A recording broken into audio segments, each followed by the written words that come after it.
Assalamualaikum warahmatullahi wabarakatuh. Alhamdulillah wassalatu wassalamu ala rasulillah.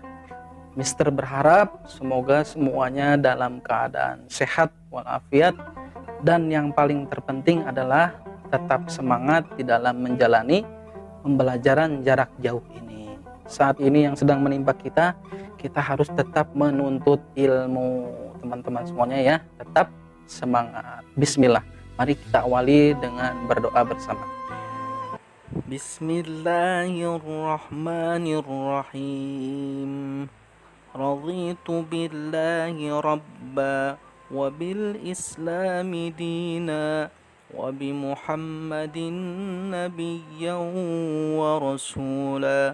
Rabbi zidni ilma warzuqni fahma waj'alni minas solihin. Perhatikan, mari kita mengamati dan merenungi. Di samping ada sebuah tayangan video, silahkan teman-teman, kira-kira itu menggambarkan tentang apa tayangan video tersebut. Coba. Ya baik, menceritakan tentang tahapan proses diciptakannya manusia. Berkaitan dengan video tersebut, mari kita awali. Ada sebuah hadis riwayat Bukhari dan Muslim dari Abdullah bin Mas'ud. Nabi pernah bersabda, kata beliau begini, Mister bacain bahasa Indonesianya aja ya. Jadi manusia itu ketika proses penciptaannya, ketika kita nih dulu ada di alam rahim, 40 hari pertama itu adalah berbentuk nutfah. Nah, apa tuh nutfah? Pelajaran IPA nih teman-teman. Nutfah itu adalah sperma. 40 hari pertama kita dalam bentuk nutfah. Kemudian 40 harinya lagi berubah menjadi alaqah. Alaqah itu apa? Alaqah itu adalah darah, segumpal darah. 40 hari kemudian jadi mudghah. Mudghah adalah segumpal daging. Tuh. Setelah itu maju lagi 40 hari kemudian barulah Allah mengutus malaikat buat meniupkan ruh kepada janin tersebut. 40 ditambah jadi berapa? 120 ya. Kalau dibulatkan 4 bulan ya teman-teman sekalian. Ketika Allah meniupkan ruh melalui perantara malaikat itu, maka Allah menuliskan atau menetapkan 4 hal. Apa 4 hal itu? 1, rezekinya. Kemudian yang kedua, ajalnya atau kematiannya, umurnya. Kira-kira umurnya panjang atau pendek, berkah atau enggak, sudah ditentukan. Kemudian yang ketiga adalah amalnya.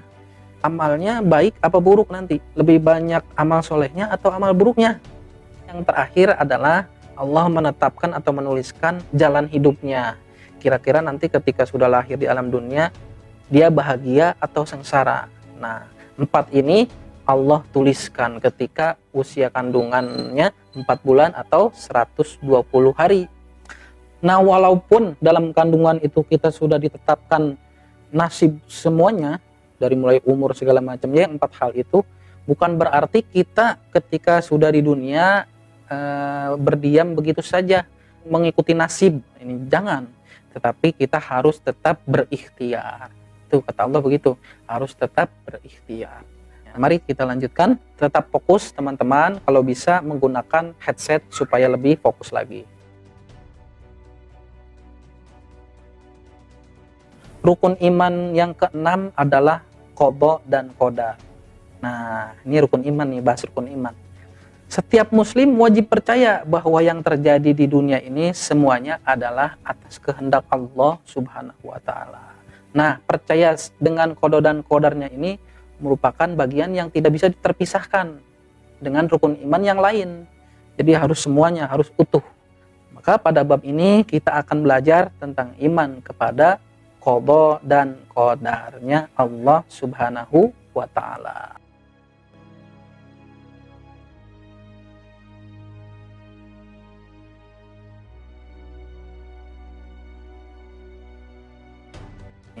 Kemudian peta konsepnya sebagai berikut.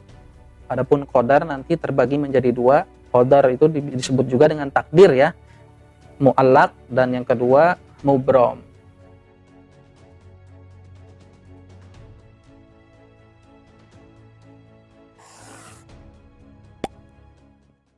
Qadha menurut bahasa yaitu hukum atau ketetapan atau perintah, kehendak, pemberitahuan, dan penciptaan. Sedangkan menurut istilah, qadha adalah ketentuan dan ketetapan Allah Subhanahu wa Ta'ala. Dari sejak zaman azali tentang segala sesuatu yang berkenaan dengan kehendaknya. Zaman azali ini zaman sebelum adanya alam dunia, zaman sebelum kita diciptakan, itu zaman azali. Meliputi baik buruknya, hidup mati, dan seterusnya. Kemudian qadar.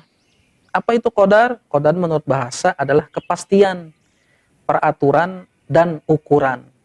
Sedangkan menurut istilah, qadar adalah perwujudan ketetapan qadha terhadap segala sesuatu yang berkenaan dengan makhluknya yang telah ada sejak zaman azali. Nah, maksudnya bagaimana? Jadi qadha dan qadar ini, perhatikan, sangat berkaitan ya. Karena ini definisinya agak sedikit panjang. Kalau disimpelkan begini, qadha itu adalah sebuah perencanaan. Allah merencanakan nih bagaimana mau menciptakan ini, bentuknya seperti ini, keadaannya seperti ini. Allah sudah merencanakan. Kemudian perencanaan itu akan diwujudkan. Maka itulah qadar. Nah, qadha perencanaan, qadar perwujudan dari perencanaan. Atau misalkan contoh gampangnya kepada kita nih sehari-hari manusia, misalkan kita punya rencana, kita misalkan punya rencana A, kemudian akan diwujudkan rencana itu. Nah, tetapi perlu digarisbawahi bahwa rencana kita dengan rencana Allah tentu berbeda. Karena rencana kita A, Allah bisa merubahnya kepada B. Tetapi kalau rencana Allah A, jika Allah mau tetap A, bisa A. Tapi jika Allah ingin merubahnya B, bisa merubah B. Karena semuanya adalah kehendak Allah. Kita dengan Allah itu sangat jauh berbeda. Mukhalafatu lil hawadisi, berbeda dengan makhluknya ya. Begitu ya teman-teman, simpelnya adalah qadha itu perencanaan, sedangkan qadar adalah perwujudan dari perencanaan tersebut.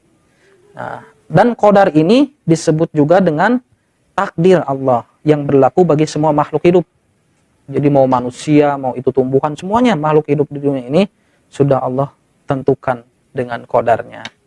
Baik yang telah tuh yang udah terjadi nih, atau yang sedang terjadi saat ini, atau yang akan terjadi nanti. Allah sudah mengukurnya, sudah menetapkannya.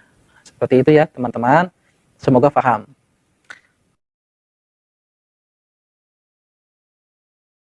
Meyakini dengan hati. Tasdiqun bil qalbi. Yakini di dalam hati kita bahwa segala sesuatu di alam dunia ini sudah ketentuan Allah semuanya. Harus yakin.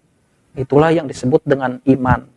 Kemudian dilengkapi lagi wa iqrarun bil lisan, harus diucapkan juga bahwa kita itu yakin dengan ketentuan Allah. Dan yang terakhir wa amalun bil arkan atau wa amalun bil jawarih, yaitu membuktikan dengan sikap kita, dengan perbuatan kita iman kepada qadar dan qadar itu apa buktinya? Nah, itu harus semuanya berkaitan. Surah Al-Furqan ayat 2. A'udzubillahi minasyaitonirrajim. Wa khalaqa kulla syai'in faqaddarahu taqdira. Tuh. Allah berfirman, dan Dia menciptakan segala sesuatu lalu menetapkan ukuran-ukurannya dengan tepat. Tuh, dalam surah Al-Furqan ya. Inilah qadanya Allah tuh begini. Ya. Kemudian firman Allah yang kedua pada surah Al-Hadid ayat 22.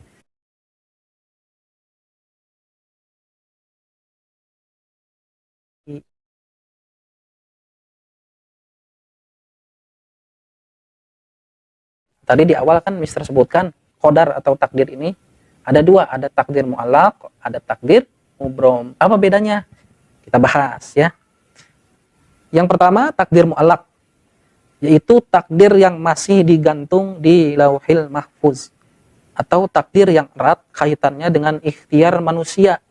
Tuh, dengan ikhtiar manusia berarti takdir mu'allaq ini bisa dirubah ya teman-teman sekalian. Contohnya apa Mister? Teman-teman seandainya sekolah ini pelajaran apapun susah ngertinya. Misalkan ya, duh saya ini gimana sih, lemot banget, pelajaran ini nggak masuk, pelajaran ini nggak masuk. Maka kita bisa merubahnya dengan cara apa? Terus belajar, akhirnya berubah menjadi bisa, yang tadinya tidak bisa menjadi bisa. Nah, itu adalah takdir mu'allaq. Ketika ditetapkan 4 hal itu di dalam ruh, misalkan takdir kita rezekinya kurang, sulit gitu. Tetapi ketika di alam dunia kita rajin berusaha, ikhtiar, usaha terus, gagal, usaha lagi, sambil diiringi dengan doa, akhirnya berubah yang tadinya rezekinya susah menjadi lapang, menjadi berkah, melimpah, dan banyak sukses. Nah, seperti itu ya. Jadi takdir mu'allaq itu bisa dirubah. Kemudian yang kedua, takdir mubrom. Apa itu? Yaitu takdir yang terjadi pada diri manusia dan tidak dapat diusahakan atau tidak dapat ditawar-tawar lagi oleh manusia. Tuh. Jadi takdir mubrom tuh takdir netep atau harga mati, agak bisa ditawar-tawar lagi ya teman-teman. Nah, contohnya apa? Contohnya kita diciptakan Allah berkelamin laki-laki bagi yang laki-laki atau berkelamin perempuan bagi yang berkelamin perempuan. Nah, itu tidak bisa dirubah ya ketentuan itu. Jadi kita harus terima bahwa kalau kita lahir sebagai laki-laki, kita terima bahwa kita adalah laki-laki. Jangan ini laki-laki pengen jadi perempuan, nggak boleh ya. Walaupun itu bisa ada, zaman sekarang serba bisa ya, tetapi tetap fitrahnya adalah laki-laki. Mau dia berubah jadi perempuan pun tetap fitrahnya adalah laki-laki. Nah, itu takdir mubrom, tidak bisa dirubah ya teman-teman. Kemudian silahkan berikan contoh-contoh yang lain ya, takdir mu'allaq dan mubrom ini. Silahkan teman-teman berkomentar. Perilaku tawakal adalah bagian dari cerminan kita bahwa kita itu iman kepada qada dan qadar. Contohnya adalah tawakal. Apa itu tawakal? Tawakal adalah berserah diri sepenuhnya kepada Allah Subhanahu wa taala atas segala ketentuannya. Nah, teman-teman sekalian, perhatikan lagi tayangan video berikut. Ini adalah rentetan kejadian dari awalnya ada pandemi, kemudian sampai saat ini, bahkan di awal tahun 2021 kita dilanda berbagai bencana, kemudian adanya pesawat jatuh, kemudian ada kabar gempa, ada kabar longsor di mana-mana. Intinya di awal 2021 ini kita diberitakan dengan kabar saudara-saudara kita terkena musibah dan bencana. Nah, semuanya ini adalah sudah qada dan qadarnya dari Allah. Jadi sudah tertulis semuanya di Lauhil Mahfuz ya teman-teman. Bahkan sampai pandemi ini pun sampai sekarang belum berakhir, itu sudah ketentuan dari Allah, qada dan qadarnya Allah. Nah, maka sikap kita yang baik adalah tetap kita ikhtiar untuk terus bagaimana caranya sehat, tidak terkena wabah ini, dan bertawakal kepada Allah. Nah, itu adalah cerminan bahwa kita tuh iman kepada qada dan qadarnya Allah Subhanahu wa taala. Kemudian selanjutnya mari kita simpulkan sama-sama pembelajaran materi kita hari ini. Kesimpulannya yang pertama, qada adalah ketentuan dan ketetapan Allah dari sejak zaman ajali tentang segala sesuatu yang berkenaan dengan kehendaknya. Kemudian yang kedua, qadar adalah perwujudan dari qada, dari ketetapan itu. Yang ketiga, beriman kepada qada dan qadar, meyakini dengan sepenuh hati ya. Jadi tidak tanggung-tanggung. Iman yang lain pun sama, antuminu billah wa malaikatihi wa kutubihi wa rusulihi wa bil yaumil akhiri wa bil qadari khairihi wa syarrihi. Yakin dengan sepenuh hati. Tasdiqun bil qalbi wa iqrarun bil lisan wa amalun bil arkan atau wa amalun bil jawarih. Yang keempat, qadar juga disebut dengan takdir. Takdir ada dua, takdir mu'allaq dan takdir mubrom. Yang kelima, takdir yang masih digantung di Lauhil Mahfuz, takdir yang erat kaitannya dengan ikhtiar manusia. Nah, inilah yang disebut dengan takdir mu'allaq. Kemudian yang keenam terakhir, takdir mubrom, yaitu terjadi pada diri manusia dan tidak dapat diusahakan atau tidak dapat ditawar-tawar lagi oleh manusia. Nah, itulah kesimpulan dari pembelajaran kita hari ini, materi tentang iman kepada qada dan qadar. untuk mengasah kemampuan terkait materi yang Mister sampaikan, sampai atau tidaknya kepada teman-teman sekalian, maka Mister berikan tugas soal hot quizzes ya. Untuk linknya silakan ada di sini, bisa menuju ke Google lalu tulis ini linknya, atau langsung di link deskripsi ya, Mister tautkan di sana, nanti teman-teman langsung diklik saja dan kerjakan soalnya. Soalnya hanya sedikit ya, hanya 5 soal, hanya sebagai evaluasi dari pembelajaran kita hari ini. Adapun pekan depan materi selanjutnya adalah tentang tata krama dan rasa malu. Untuk penilaian hariannya nanti kita gabung ya, 2 bab langsung. Nah, tetap teman-teman sekalian pada masa pandemi ini jaga kesehatan. Nah, 3M ya, iman, imun, aman, semuanya harus diperhatikan ya. Terima kasih. Mari kita baca doa penutup. Allahumma arinal haqqa haqqa warzuqna ittiba'ah wa arinal batila batila warzuqna ijtinabah. Rabbana anfa'na bima 'allamtana alladhi yanfa'una wa zidna ilma walhamdulillahi ala kulli hal. Terima kasih, semoga pembelajaran ini bermanfaat untuk kita semuanya dan kita dalam keadaan sehat, dan semoga kita bisa kembali bertatap muka di sekolah. Wallahul muwaffiq ila aqwamit thoriq. Assalamualaikum warahmatullahi wabarakatuh.